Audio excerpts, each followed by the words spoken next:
Olá pessoal, hoje eu vim aqui para resolver com vocês uma questão do vestibular. Se trata do vestibular da UFSC do ano de 2019 e a questão é a questão número 34. O enunciado da questão vai ficar aí no vídeo, sugiro que vocês pausem e leiam com atenção, depois a gente volta. Bom, a gente pode observar ali que ele fala aumenta-se a polaridade das moléculas, né? Para isso acontecer, né, para isso ser verdadeiro, teria que ocorrer alguma reação química. E nesse caso, quando a gente está lavando a louça, a gente sabe que não acontece essas reações químicas. Então, o que acontece na verdade? Há uma alteração de propriedades físicas do material, ou seja, a sujeira, nesse caso a gordura do prato, ela é constituído, por exemplo, ali por um triglicerídeo e a gente sabe quando jogamos água quente nesse recipiente, a gordura em geral ela tende a ficar, né, na sua forma líquida. Ou seja, com a mudança do estado físico do material, nesse caso é a gordura, de sólido para líquido, facilita-se o arrasto desse material. Outra consideração importante a fazer, quando a gente estuda soluções, a gente observa que geralmente, quando a gente aumenta a temperatura de um soluto em uma solução, aumentando a temperatura dessa solução inteira, a tendência dos materiais, da maioria dos materiais, é aumentar a solubilidade com o aumento da temperatura.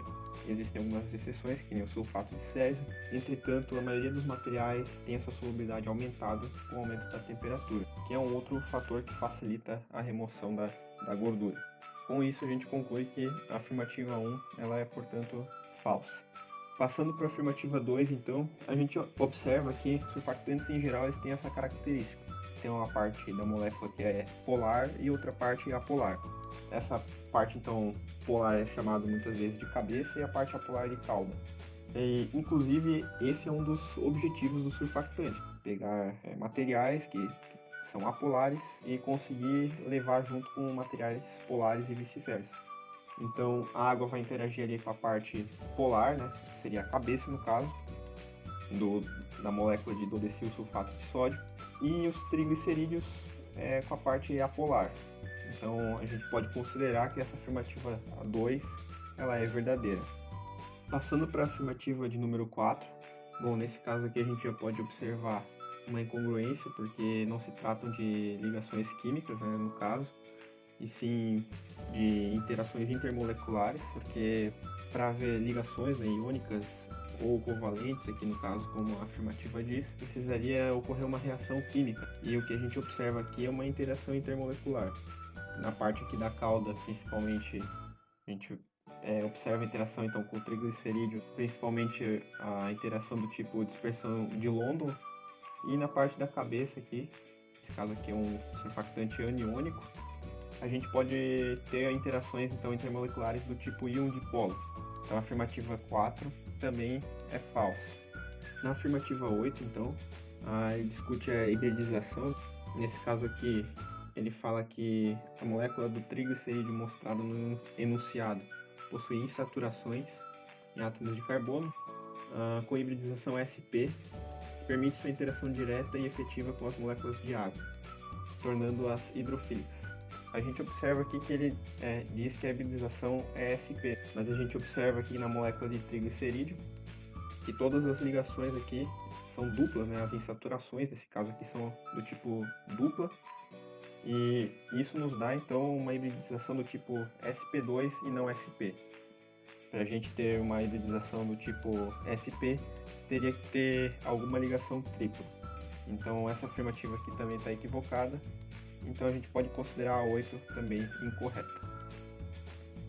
Analisando a afirmativa 16, então, na molécula de dodecil sulfato de sódio, há ligações covalentes formadas entre átomos de carbono e de hidrogênio, formando uma cadeia alifática insaturada. Nessa afirmativa, a gente pode observar que temos três coisas a analisar. O primeiro é o tipo de ligação. Então, na questão diz que há ligações covalentes formadas entre átomos de carbono e hidrogênio. Então, essa parte da afirmativa ela é verdadeira, porque ligação covalente ocorre entre átomos de ametais, incluindo o hidrogênio. mediante compartilhamento de pares de elétrons. Então a gente sabe que a ligação CH, carbono e hidrogênio, ela é uma ligação do tipo covalente. A segunda coisa que a gente tem que analisar em relação à formação da cadeia, ele diz que é uma cadeia alifática, ou seja, uma cadeia acíclica, então de fato, verdadeira, e saturada. Observando a parte carbônica da cadeia, não há nenhuma insaturação no dodecil sulfato de sódio. Então a afirmativa 16 ela é verdadeira. Quanto à afirmativa 32, ela diz que a solidificação da gordura da carne na superfície de um prato após o resfriamento do alimento se caracteriza como um fenômeno químico. Aqui a gente já consegue eliminar essa afirmativa, porque solidificação é um fenômeno físico, mudança de estado, e não se trata então de fenômeno químico como as reações químicas.